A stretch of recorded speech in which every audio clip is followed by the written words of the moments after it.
Myth number 3, all sex workers are women. Reality, men, non-binary, and trans people also do sex work, and ignoring them erases real needs, advocacy, and data from the conversation. This myth isn't just about who people imagine when they hear the words sex worker. It's about who feminism has historically chosen to see and who it has chosen to leave out. Much of mainstream feminist rhetoric around sex work has centered cisgender women, casting them either as victims in need of rescue or as symbols of patriarchal exploitation.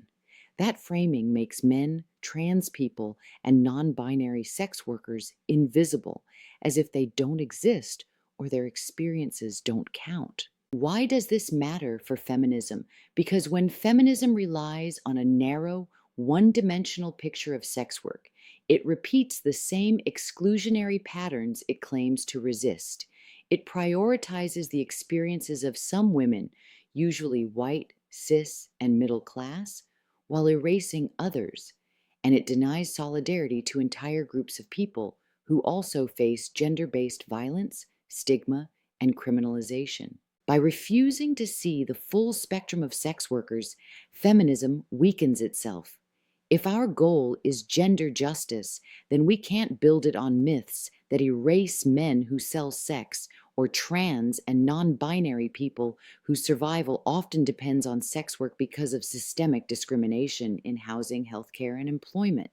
A feminism that only protects some women while ignoring or even harming others, and everyone else who doesn't fit neatly into that category, isn't feminism at all. Why this myth exists. This myth sticks around because mainstream conversations about sex work are often filtered through the lens of sensationalized media, rescue industry campaigns, and outdated feminist frameworks. When people hear sex worker, they imagine a cisgender woman standing on a street corner, and that image is both limiting and dangerous. It erases the realities of male, trans, and non-binary sex workers who often face even greater stigma, invisibility, and vulnerability. Ignoring the diversity of sex workers doesn't just distort the public narrative, it actively undermines services and policies. For example, studies show that up to a third of sex workers in some regions identify as men, and trans women and non-binary people are disproportionately represented in both online and street-based economies. Yet funding for services almost exclusively targets cisgender women, leaving others without culturally competent healthcare, legal resources, or community support. This invisibility also creates loopholes in research and advocacy. When data collection assumes all sex workers are women, critical needs like HIV prevention for men who trade sex, safety planning for trans street workers, or labor protections for full-service workers of all genders go unaddressed.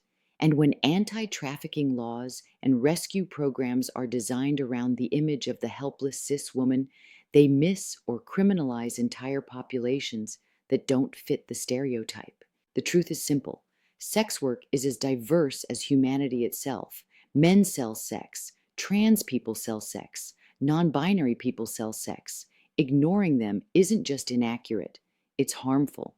If we're serious about equity and justice, then our policies, research, and feminist advocacy must reflect the full spectrum of who does sex work and what they actually need. Who gets hurt when this myth drives policy? When policymakers assume all sex workers are cisgender women, everyone outside that narrow frame falls through the cracks, or worse, gets targeted. Men who sell sex often lose access to healthcare, housing programs, or HIV prevention services because those initiatives are written with at-risk women in mind. Their labor is ignored, and their safety is treated as irrelevant. Trans and non-binary sex workers, who face some of the highest rates of police harassment, incarceration, and violence, are made invisible in rescue programs designed only for women. This leaves them both over-criminalized and underprotected. Survivors of trafficking who aren't women are erased from policy discussions entirely. If they don't fit the expected profile, they're less likely to be identified, supported, or believed. Cisgender women themselves are also harmed. When feminism props up this myth, it reduces women to victims and erases their agency, ignoring sex workers' own organizing, labor rights demands, and leadership. The result? Billions of dollars flow into raids, sting operations, and gendered rescue programs that don't reflect the real diversity of sex work. Meanwhile, the people most vulnerable, especially trans women of color, undocumented workers, and LGBTQ plus youth, are left without meaningful protection. In other words, this myth doesn't just distort reality, it directs resources away from where they're needed most and puts already marginalized communities in greater danger. How this myth fails everyone. Reducing sex work to all women all the time isn't just inaccurate, it undermines the fight for justice across the board. Men who sell sex are erased from research and services, which means their health risks, safety concerns, and labor rights disappear from policy conversations, leaving them unsupported and more vulnerable to exploitation. Trans and non-binary sex workers, who often rely on sex work for survival because of systemic discrimination in employment, housing, and healthcare, are written out entirely. By pretending they don't exist, the myth ensures their specific needs, like gender-affirming healthcare or protection from targeted police harassment, remain unmet.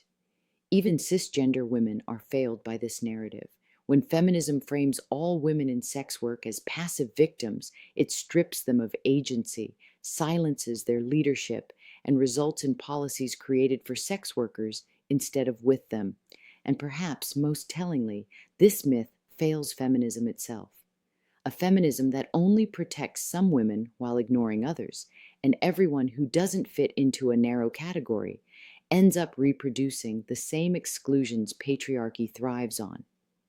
Real liberation can't be built on erasure.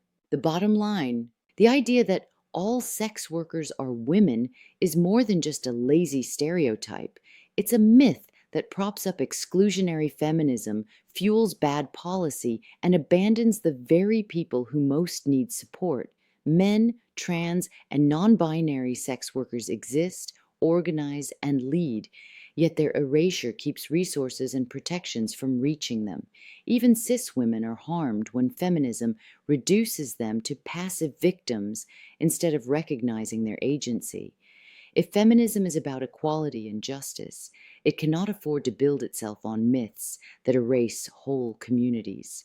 Busting this one isn't optional, it's the foundation of a feminism that refuses to leave anyone behind.